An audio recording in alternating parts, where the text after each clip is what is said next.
iHeart Podcasts. Hear more Gold 101.7 podcasts, playlists, and listen live on the free iHeart app. Jonesy and Amanda. Jam Nation. Wil Anderson has written a new stand-up show every year since his Melbourne comedy debut in 1997. That's a lot of jokes, it's a lot of writing. This time, well, he's touring a 100% improvised show. No writing. Lazy. 100% Wil, bro. That's right. Hello, Wil. How are you? Here he is.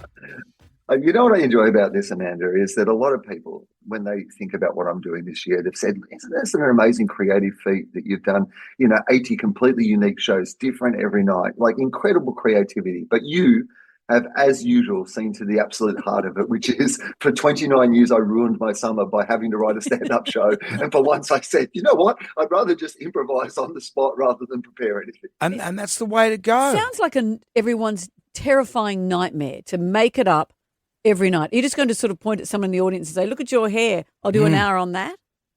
Yeah, that's basically it. It is a version of that, although I don't like to make fun of anybody in the show. It's a make fun with people. In fact, often I'm the person who's the butt of the joke. That's the difference thing between doing a show like this and doing your regular show. I was in Orange a couple of weeks ago, and if you're going to Orange to do this show, traditionally you'd research Orange and you'd come up with a whole bunch of jokes about the local area. What I found about this show is instead you go in with curiosity. So instead of preparing and telling them something they hear all the time about their town because you've done a little bit of research, you go in and you start asking questions. And the great thing is it can almost sometimes feel like the entire town is playing a prank on you. So I was having a conversation in Orange with a woman in the front row, and I was like, now, you're not famous for oranges though, right? Like, you don't grow oranges here. And she goes, oh, don't you know what we grow here? And I was like, no, I don't know what you grow here. And then the whole audience just started to titter because, of course, they all know the answer to where you're going, and I didn't know. Did you know the main industry in Orange is apples? Is that not the best bit of information that you have ever heard? Wow, I never knew that. The town slogan of Orange used to be, she'll be apples in Orange. They grow apples in Orange. And that is one of those things that would have been fun for me to discover and bring to them. But of course, they all know that and would have gone, yes, we know, we hear it all the time. But this show changes that entire balance between performer and audience in that you can ask them questions and then let the audience shape the show. This is great. And you're coming to us right now from Melbourne. Amanda's going down to Melbourne on the weekend. You're doing a bit of work down there. Yeah. Hush, hush. But when I read the newspapers daily, it sounds like the Melbourne has slipped into the crime capital of the world. Like it's sounding like Madrid. Actually, no, Madrid's good. What's a really bad place? Buenos Aires. Okay. It sounds like Buenos Aires. Is that true, Wil? Yeah.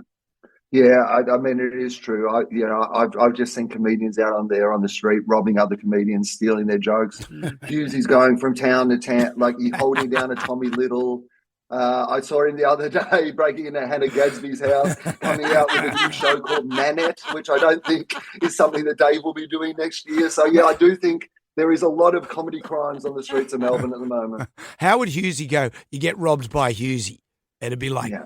Okay, mate, what do you got? Yeah.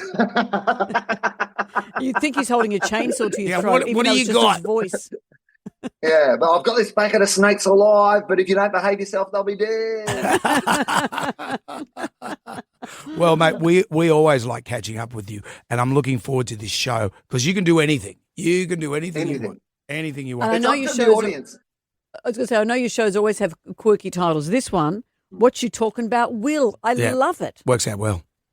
Yeah, thank you. And yes, great respect to the TV show Different Strokes that I absolutely loved when I was growing up. So it takes different strokes. But also no one remembers it. So it just sounds like you've come up with it, bro. You've stolen already. You've robbed your audience before you've started.